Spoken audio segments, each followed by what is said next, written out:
68% de los norteamericanos sufren de tiempo en tiempo del síndrome del estrés crónico.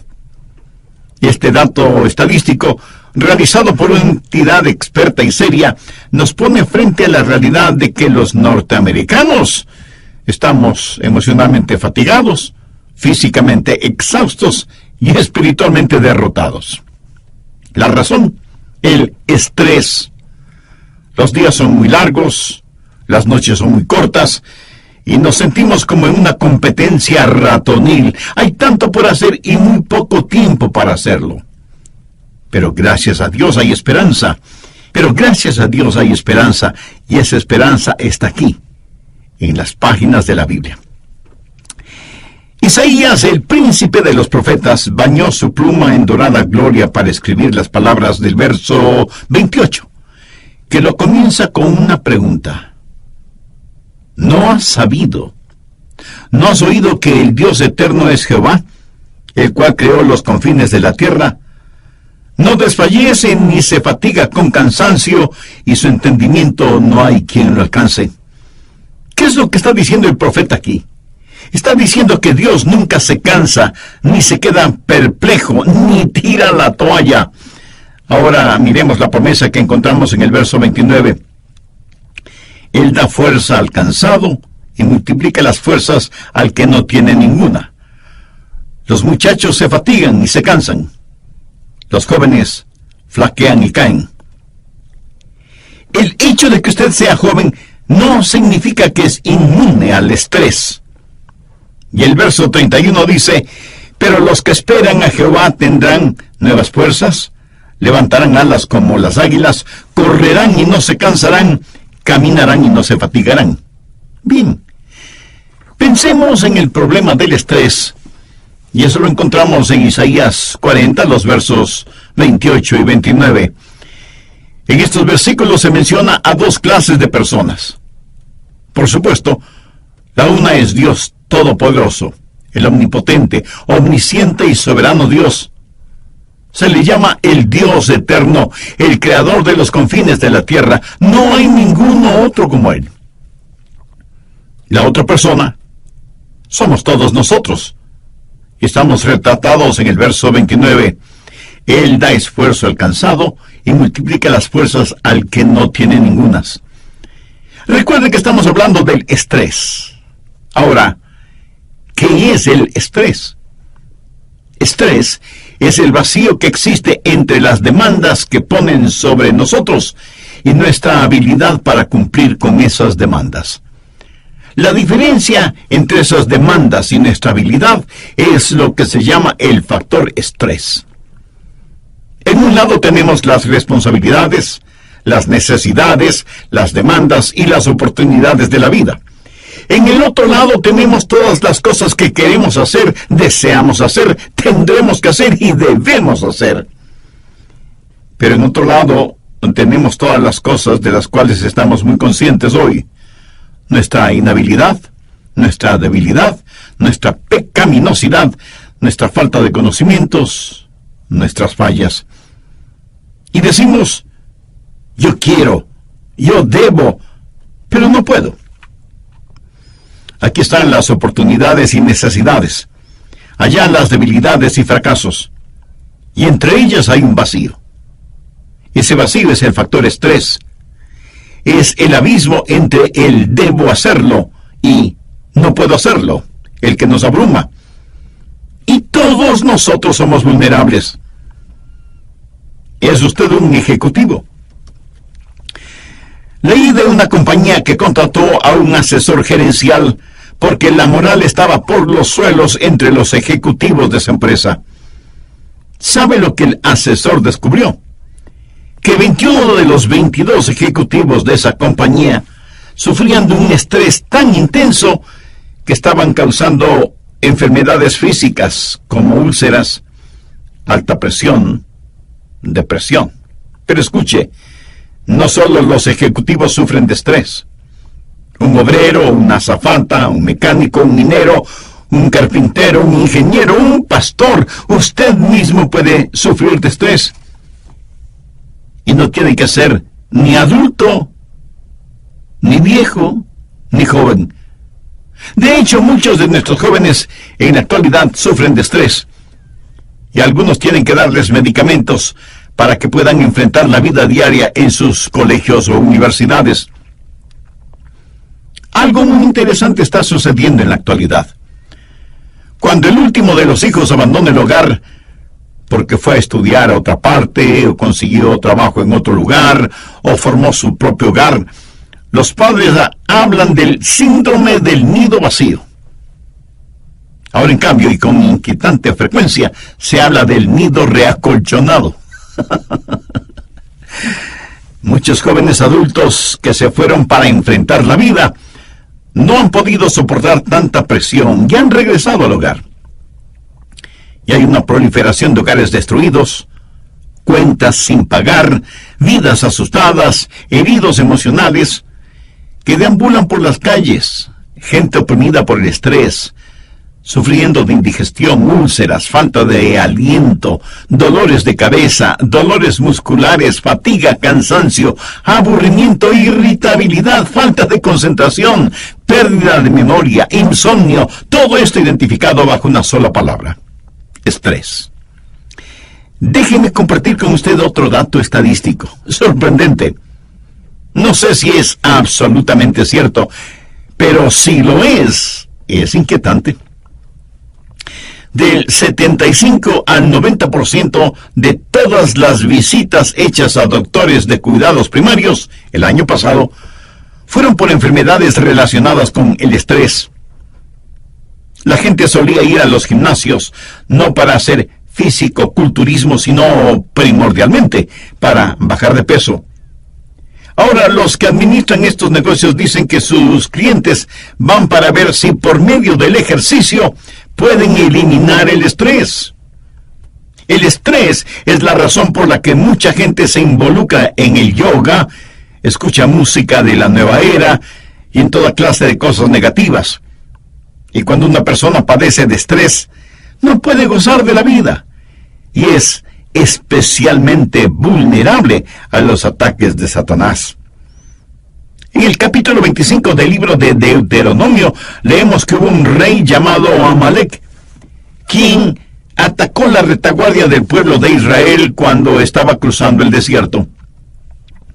Amalek aniquiló a los que estaban retrasados, débiles, desanimados y cansados. Cuando usted está estresado, tendrá horrendos argumentos en su casa por la más mínima cosa. Lo más insignificante será motivo para argüir. Las irritaciones se irán acumulando cuando está bajo estrés. Y eso, amigo, no es ficción, es la realidad. Pero deseo que vean no solo el problema del estrés, sino también la provisión de suficiencia. Quiero que sepa que Dios no le ha dejado sin su ayuda. Veamos lo que dice Isaías 40:31. Pero los que esperan a Jehová tendrán nuevas fuerzas, levantarán alas como las águilas, correrán y no se cansarán, caminarán y no se fatigarán. Esta es una hermosa promesa. Por favor, escúcheme atentamente. No es un pecado el padecer de estrés, pero sí es un pecado el no utilizar la ayuda que está completamente disponible para usted. Esta es una de las más estupendas promesas en toda la Biblia. Permítame repetirla. Pero los que esperan a Jehová tendrán nuevas fuerzas, levantarán alas como las águilas, correrán y no se cansarán, caminarán y no se fatigarán. Note que aquí hay tres promesas distintas. Primero, habla de la habilidad de volar, de levantarse por sobre los tiempos difíciles de la vida, y usa el ejemplo del águila. ¿Sabía usted que a las águilas les gustan las tormentas? Cuando los rigores de la vida se hacen presentes, cuando llegan las tormentas, cuando vienen las dificultades y adversidades de la vida, necesitamos ser como las águilas. Las águilas esperan la tormenta. Y cuando sienten que el aire está siendo calentado por el calor de la tierra y que las ráfagas termales comienzan a soplar, salen de sus nidos en las rocas, extienden sus poderosas alas y comienzan a ascender y a planear. Y mientras más rápido sople el viento, volarán más y más alto. Todos nosotros tenemos tormentas, enfrentamos adversidades y necesitamos aprender lo que las águilas nos enseñan. Las águilas han aprendido que aquello que causa que otras aves no puedan volar, de alguna manera es provechoso para ellas.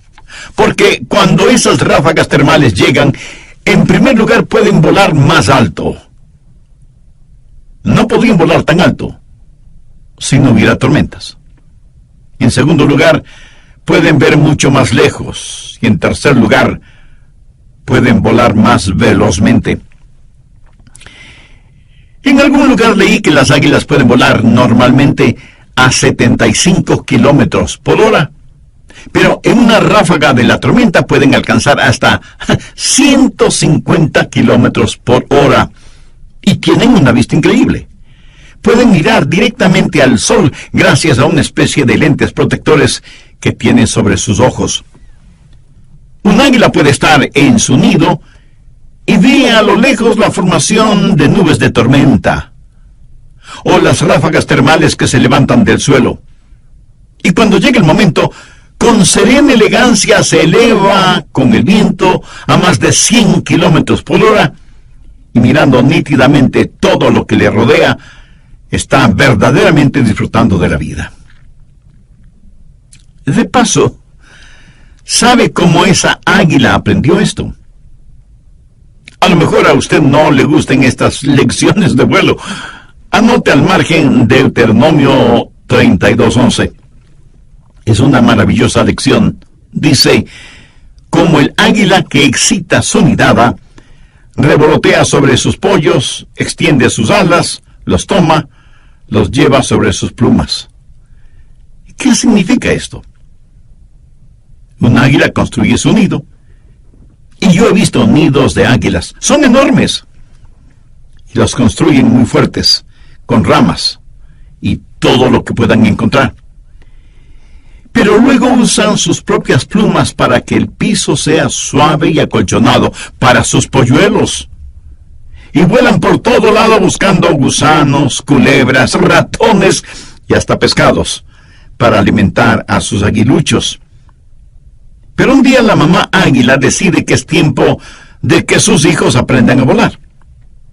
Así que, en el nido, comienza a revolotear sobre sus pollos, tal y como lo dice en Deuteronomio, creando incomodidad para los pequeños. Un pastor alguna vez dijo, Señor, estoy construyendo mi nido. Por favor, pon una espina en él. Esa águila continúa batiendo sus alas más y más fuerte, forzando a los pollitos a ir hasta el borde del nido. Y desde ahí, ellos miran hacia abajo, donde no hay nada más que duras y filosas rocas. Y me imagino que uno de ellos dirá, si es que las águilas hablan, mamá, ¿estás segura de lo que estás haciendo? Ella finalmente le da un suave empujón, y ese aguilucho comienza a caer al vacío, gritando desesperadamente, ¡nunca ha volado antes! Mamá águila se lanza en picada, y a pocos metros de que su hijo se estrelle en las rocas, ella extiende sus alas y recibe a su pequeño que se aferra a sus plumas. Ella retorna al nido, y repite el mismo procedimiento una y otra vez, hasta que un día el polluelo por instinto extiende sus alas y hay una ráfaga de aire y él empieza a mover sus alitas, primero lentamente, y descubre que puede volar. Muchos de nosotros a veces pensamos que Dios es cruel, cuando en verdad Él es bondadoso. Escuché una historia realmente admirable. Jennifer Johnson una noche regresaba a su casa manejando. Había neblina y llovía, y ya estaba oscureciendo. Estaba en un sector de la ciudad por la cual no le gustaba pasar. De pronto su carro se detiene y se da cuenta que es por falta de gasolina. Se disgusta con ella misma porque se había olvidado de poner gasolina en su carro. Miró alrededor de ella y lo único que vio fueron bodegas y cercas metálicas. Y pensó, oh no, ya está oscuro. ¿Habrá algún restaurante o farmacia por aquí cerca? No había nada. De hecho, casi no había luces en la calle, y se consoló pensando, bueno, en algún momento asomará un carro de la policía. Y comenzó a orar para que Dios le ayudara. De pronto sus temores tomaron forma. Vio venir por la mitad de la calle a un hombre corpulento, dirigiéndose hacia ella. Y ella dijo, oh querido Dios, cuídame, protégeme. Y se deslizó hacia abajo en su asiento con la esperanza de que el hombre no la viera. Pero él vino directamente al carro, miró y comenzó a golpear suavemente la ventana, haciéndole señas para que bajara el vidrio. Ella le gritó, ¡aléjese de mí, aléjese de mí! Parecía que él estaba diciendo algo, pero no podía escucharle, porque estaba gritando desesperadamente. Y entonces se le ocurrió hacer sonar el pito o la bocina de su carro. Y ahí estuvo pitando y gritando por un largo rato. Después de algunos minutos, el hombre dio media vuelta y se fue. Y ella suspiró diciendo, gracias, Señor. Pero momentos más tarde, vio venir nuevamente al hombre, pero esta vez traía una barra de hierro en sus manos. Se acercó al carro y dijo algo. Ella gritó y volvió a hacer sonar el pito. Él rompió la ventana con la barra de hierro, metió su mano y quitó el seguro de la puerta. Ella se deslizó hacia el otro lado del asiento, pero él estiró su brazo, la agarró y empezó a sacarla del carro. Ella le dio una patada en la cara y él comenzó a sangrar por la nariz, pero la sacó del carro. La alejó unos cuantos metros de ahí y la soltó. Ella se quedó sorprendida, no sabiendo qué hacer, pero lista para pelear. De pronto escuchó un ruido y vio una luz. El piso en donde ella estaba comenzó a temblar y vio que un tren venía a toda velocidad hacia su carro, destrozándolo por completo. El hombre del cual ella tuvo tanto temor fue el que le salvó la vida. Su carro se había quedado sin gasolina justo en medio de las rieles del tren. Muchas veces vemos las cosas y pensamos que son las peores cosas que nos han pasado. Espero que usted nunca tenga que pasar por una experiencia como la de Jennifer Johnson. Pero a veces usted no puede decir lo que está pasando solo por las apariencias exteriores. Así, las tormentas de la vida que le llegan pudieran ser cosas que Dios trae a su vida para librarle de algo y para ayudarle para que usted vuele como las águilas. Pero lo más triste es que encima de esos problemas creamos otro problema que acentúa el estrés. Ni siquiera pensamos en Dios.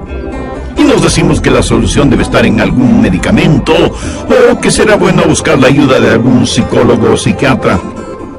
Amiga, amigo, ¿qué hace usted cuando padece de estrés? ¿Es Dios su primera opción o es la última? Al finalizar el programa anterior dije que lo más triste era que, a más de todos los problemas que tenemos que enfrentar diariamente, creamos, aún sin darnos cuenta, otros problemas que acentúa el estrés. Ni siquiera pensamos en Dios. Y nos decimos que la solución debe estar en algún medicamento o que será bueno buscar la ayuda de algún psicólogo o psiquiatra. Amiga, amigo, ¿qué hace usted cuando padece de estrés? ¿Es Dios su primera opción o es la última? ¿Ha aprendido usted a esperar en Dios? Cuando esperamos en Jehová seremos capaces de volar, a pesar de los rigores de la vida. Pero no solo seremos capaces de volar, sino que seremos capaces de correr sin cansarnos. En el capítulo 8 del libro de los Hechos, leemos la historia de Felipe y el etíope eunuco. Este eunuco necesitaba del Señor. Dios le ordenó a Felipe que se acercara al carro de este funcionario de la reina de Candace. Y me imagino que Felipe Algo habrá tenido que correr para alcanzar y subirse al carro. Dios le dio a Felipe una oportunidad sobre ruedas. Hay los rigores de la vida y hay la vertiginosidad de la vida. Y necesitamos ser como atletas en competencia para hacer lo que tenemos que hacer. Alguien dijo, en alguna parte de África hay una gacela que al levantarse por la mañana se dice, si no puedo correr más rápido que el león, terminaré en su estómago. Y en ese mismo lugar del África hay un león que piensa, si no puedo correr más rápido que la gacela más lenta, me moriré de hambre. Así que tanto la gacela como el león se despiertan corriendo. Creo que a veces nos sentimos de la misma manera. Nos despertamos corriendo porque Satanás, el león rugiente, acecha en nuestro sendero. ¿De dónde vamos a obtener la fortaleza para volar como águilas? ¿De dónde obtendremos fuerza para correr frente a los rigores de la vida? Bien, veamos nuevamente lo que nos dice el profeta Isaías. Pero los que esperan a Jehová tendrán nuevas fuerzas, levantarán alas como las águilas, correrán y no se cansarán, caminarán y no se fatigarán. Dios le dará la fortaleza para caminar en los tiempos rutinarios de la vida. Hay los rigores de la vida y la vertiginosidad de la vida, pero ¿saben dónde la mayoría de nosotros tenemos problemas? En las cosas rutinarias. Quiero decir, cuando llegan las tormentas, las enfrentamos. Cuando llegan las oportunidades, a veces estamos preparados para aprovecharlas, pero son las cosas rutinarias en las que fracasamos. Y no se olvide que son las cosas rutinarias con las que vivimos la mayoría del tiempo. Una cosa es volar como las águilas o surgir como un atleta, pero otra cosa es permanecer en la rutina cotidiana. Y cierto que servimos a Dios cuando nos elevamos durante los tiempos difíciles o cuando corremos durante los tiempos felices, pero necesitamos caminar día a día en la regular monotonía de lo cotidiano. Y es en esta área de la vida en donde fracasamos. La gran necesidad que yo tengo, y me atrevo a decir que usted también tiene, es la fidelidad diaria en las cosas pequeñas. Caminar sin fatigarse. Los israelitas estaban en un peregrinaje. Dios dijo, como son tus días, así será tu fortaleza. Ellos estaban viajando desde Egipto a Canaán. No había trenes, ni buses, ni aviones, ni automóviles, ni cosas por el estilo. Pero tenían camellos y burros, aunque no demasiados. ¿Cómo viajaron los israelitas desde Egipto a Canaán? Caminando. A pie. Un paso a la vez. Había ríos, valles, montañas, dificultades geográficas, animales salvajes, toda clase de peligros, pero ellos tuvieron que caminar durante el día y muchas veces durante la noche. Caminar y caminar. La epístola a los Efesios habla de los lugares celestiales, pero por lo menos 7 veces menciona que la vida cristiana es un caminar diario. ¿Sabe usted lo que es la victoria? Algunos me dirán, pastor, para usted victoria es cuando predica y la gente se salva. Otro dirá, victoria es cuando tenemos una gran campaña para alcanzar alguna meta. Siento desilusionarles, eso no es victoria. Permítame decirle lo que personalmente considero que es victoria. Es el desayunar juntos como familia. Es vestir y preparar a los hijos para que vayan a la escuela. Es tener salud para ir al trabajo. Es limpiar la casa, aunque no esperemos visitas. Es el estudio bíblico diario y el tiempo devocional y el tiempo de oración. Victoria es el ser dulce con su cónyuge, cariñoso con los hijos, servicial con el prójimo. Victoria es ser la misma persona en la casa, en la oficina o en la calle, en días buenos o malos, fríos o calurosos, con lluvia o con sol. Así es la vida cristiana cotidiana. Déjeme compartir con usted un secreto a voces. Si usted es un genuino cristiano en su hogar, puede serlo en cualquier lugar. Pero si usted no es un genuino cristiano en su hogar, usted fracasará en cualquier otro lugar como cristiano. Y no faltará quien pregunte, entonces, ¿qué hace Dios por nosotros? Bueno, en tiempos de adversidad nos ayuda a levantarnos como águilas. En tiempos de oportunidad nos ayuda a correr como atletas. Pero en tiempos de necesidad tenemos que ir día a día. Gracias a Dios por los rigores de la vida y gracias a Dios por la vertiginosidad de la vida.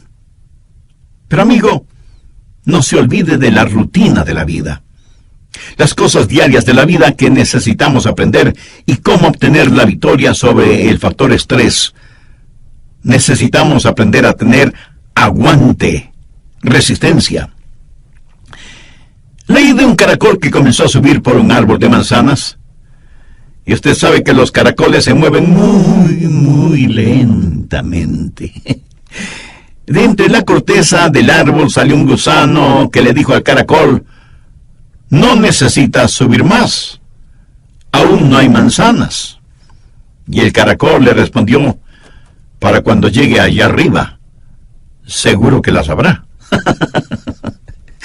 Mi amigo, nadie puede dar más que un paso a la vez, día a día. Manténgase caminando. Bien,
tenemos el problema del estrés, tenemos la provisión de suficiencia, pero hay la promesa de fortaleza.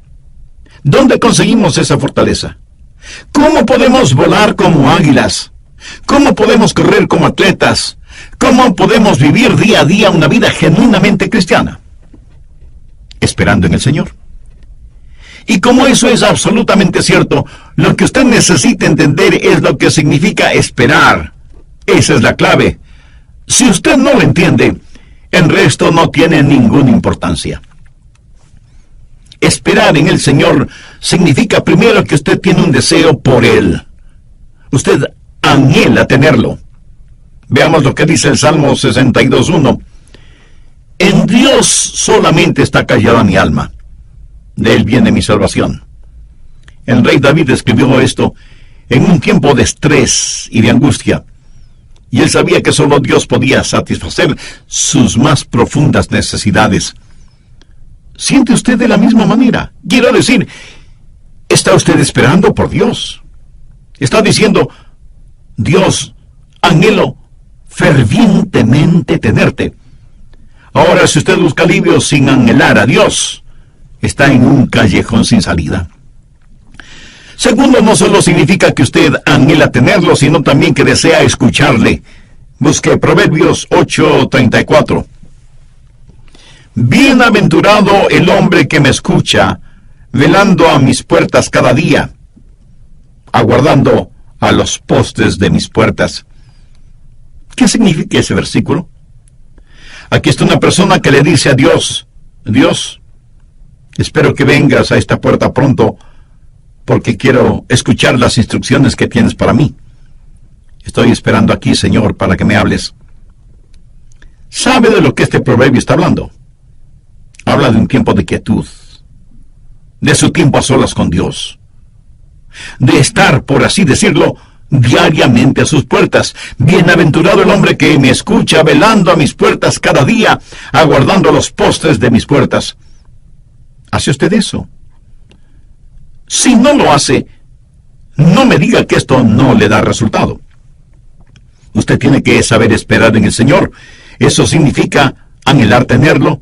Eso quiere decir estar deseoso de escuchar su voz para obedecerla. ¿Ha conseguido Dios su atención? Leí una historia muy interesante relacionada con el tiempo de la Gran Depresión. De paso, le diré que yo nací en medio de la Gran Depresión, cuando era muy difícil el conseguir trabajo, cualquier clase de trabajo. Un hombre que era telegrafista vio el anuncio del trabajo que él sabía hacerlo. Muy emocionado se fue para solicitar ese trabajo. Cuando llegó al lugar, la sala de espera estaba completamente llena de personas que deseaban ser entrevistadas para ese trabajo. Él pensó que no tendría ninguna oportunidad porque muchos habían llegado antes que él, pero de todas maneras se sentó a esperar. Después de un rato, él escuchó suaves golpecitos en la puerta de una oficina. Puso mucha atención a esos insistentes golpecitos. Después de un minuto se levantó y entró en la oficina de donde provenían los golpes. Dijo algunas palabras y cuando salió tenía una gran sonrisa en su rostro y dijo: «Conseguí el trabajo». Los demás quedaron asombrados. «¿Cómo que conseguiste el trabajo? Nosotros estuvimos antes que tú». Y él les dijo: «Oh, yo estuve escuchando unos golpecitos en esa puerta. Eran letras en código Morse que decían: si usted puede entender estos golpecitos, el trabajo es suyo. Entre de inmediato en esta oficina». Excelente. En medio de la bulla de las voces de los demás, él estuvo escuchando. Estuvo en sintonía con lo insólito, lo inesperado. Así hay personas que están en sintonía con Dios, mientras otras no lo están. ¿Qué significa esperar en Dios? Significa anhelar tenerlo, desear escuchar su voz, pero también significa algo más, significa contemplarle, mirarle. El Salmo 104, 27 dice: «Todos ellos esperan en ti, porque les das su comida a su tiempo». Aquí habla acerca de los animales. Les das, recogen. Abres tu mano, se sacian de bien. ¿Cree que Dios cuidará de usted? ¿Tiene su mirada puesta en Él? Las aves y los animales de la selva dependen de Dios y Él hace la provisión para sus necesidades a su debido tiempo.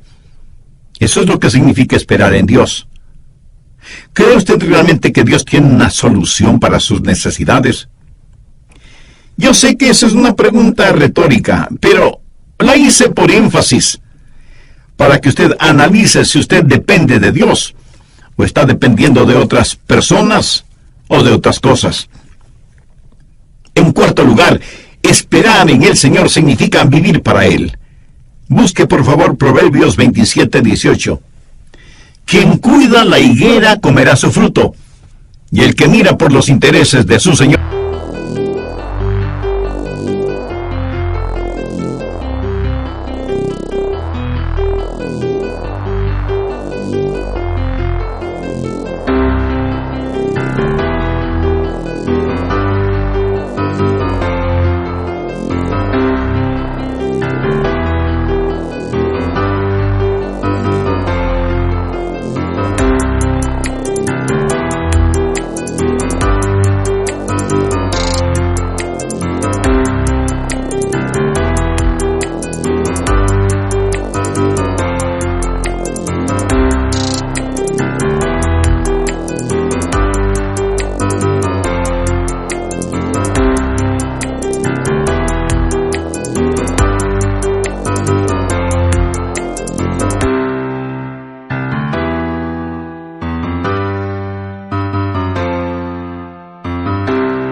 Serán renovadas.